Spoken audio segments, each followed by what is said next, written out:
Greetings, everyone. I'm Dr. Anth. Bonobos are a population of chimpanzees who have a different lifestyle from the other chimpanzees. In this video, I will discuss the ways in which we can use bonobos as a model for improving the lives of human women.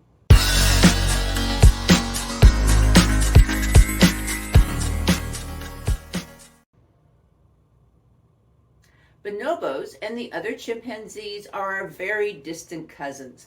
We share great, and so on and on and on, grandparents with each other around 6 million years ago. Based on genetics and on how other animals are scientifically categorized, humans and chimpanzees should be in the same genus. For instance, horses, donkeys, and zebras are all in the genus Equus.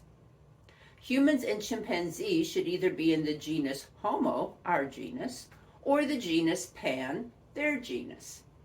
Humans would probably prefer to remain in the genus Homo, so we will add chimpanzees to that genus. Therefore, the scientific name of chimpanzees would then be Homo troglodytes.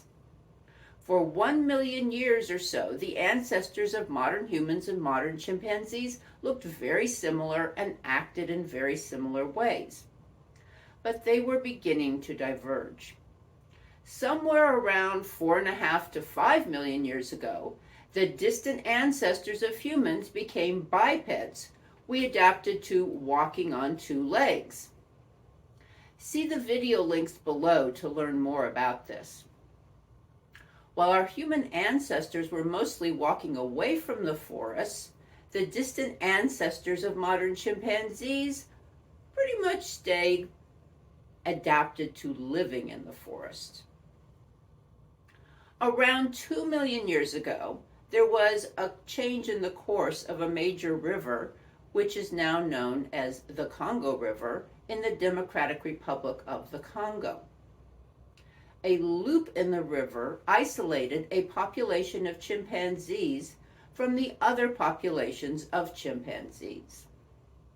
Over the course of 1 million, 2 million years, the social organization and the adaptive behaviors of this isolated population became quite different from the other chimpanzee populations. Modern researchers focused on these differences and gave the population a different name, bonobos. But bonobos are still chimpanzees, and both populations of chimpanzees are equally closely related to human populations. This means that the social organizations and behaviors we see in our chimpanzee relatives were probably there in our common many great-grandparents, which means we could or should see them in human groups too. The majority of chimpanzee populations in the wild are dominated by an alpha male. If an alpha male appears weak, other males will challenge him for dominance. Males dominate females. Females only mate when they are in estrus, which is clearly displayed by a pink bottom. All the males will try to mate with females in estrus, but the alpha male usually guards these females to maintain his priority to mate with her. When a female is not in estrus, matings do not occur. Examining human societies, we can see that a majority of them are organized in a very similar way. Businesses and other organizations were originally created just for men. There was and is a strict hierarchy where one person is at the top of the organization, the alpha male. Women were, and in some societies still are, kept out of public life. Their sexuality is guarded and constrained, especially compared to that of men. Men dominate women. But bonobos are quite different. In all chimpanzee groups, adolescent females leave their birth group and travel to find another group to join. Among most chimpanzee groups, the males of the group decide if the female can join. Females in these groups do not really bond with each other. It is another way to control females. However, among the bonobos, it is the other females who make the decision on whether to accept a new female. The new female must meet each female in the group and bond with that female. When all the females have accepted the new female, she becomes a member of the group. As with other chimpanzee groups, bonobos do have an alpha male. However, because the females are bonded to each other, if they dislike the way in which a male, even the alpha male, behaves, the females will band together to literally take that male down. Sisterhood is powerful. In fact, bonobos usually have a dominant female in the group who actually may have more power than the dominant male. In addition to the sisterhood, another major difference is that bonobo females are open to having sex at any time, not just during estrus. In fact, bonobos appear to have sex quite frequently and in almost every combination and position that humans can imagine. Having sex so frequently reduces tensions in the group. Was this type of behavior more common among chimpanzee ancestors?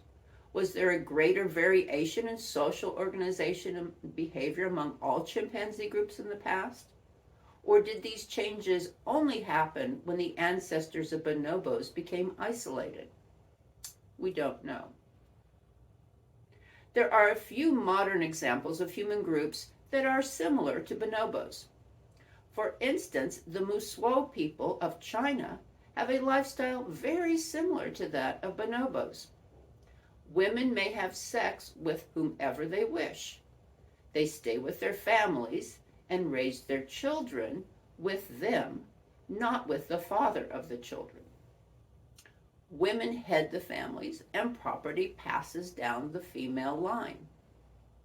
Musuo women have much more freedom and equality than is true in male-dominated societies. A more recent bonobo-like adaptation occurred about 30 years ago in Kenya. Samburu women live in a very patriarchal, male-dominated herding culture. Women and children are considered the property of men. As property, women have few, if any, rights and are frequently abused. Girls were forced to undergo female genital mutilation, although this is now changing in some of the Samburu groups. In 1990, a woman who was beaten and kicked out of her village for speaking out against female genital mutilation found some open land and decided to create her own village, Umoja. Umoja means unity in Swahili. Other women and their children joined her. Adult men are not allowed to live in the village, although they may visit during the day. The women protect the village and each other. They are safe to live as they wish and to raise their children in peace. Sisterhood is powerful. What lessons can women take from bonobos? The main lesson is that we do not have to live in a male-dominated world. Change is possible. If men won't adapt businesses to accommodate women, women can leave and create their own businesses. Female entrepreneurship is growing rapidly throughout the world.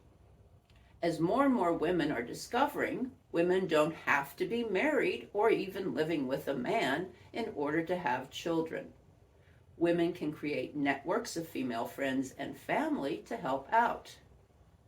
But there are also plenty of women-owned businesses that can also make child rearing easier. Unions have made businesses better places to work.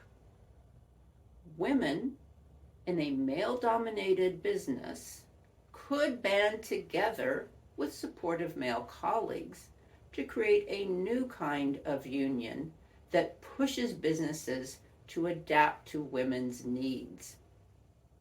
As the bonobo females would say, change happens when women bond and band together. Sisterhood is powerful. Thanks for watching, and please subscribe to my channel.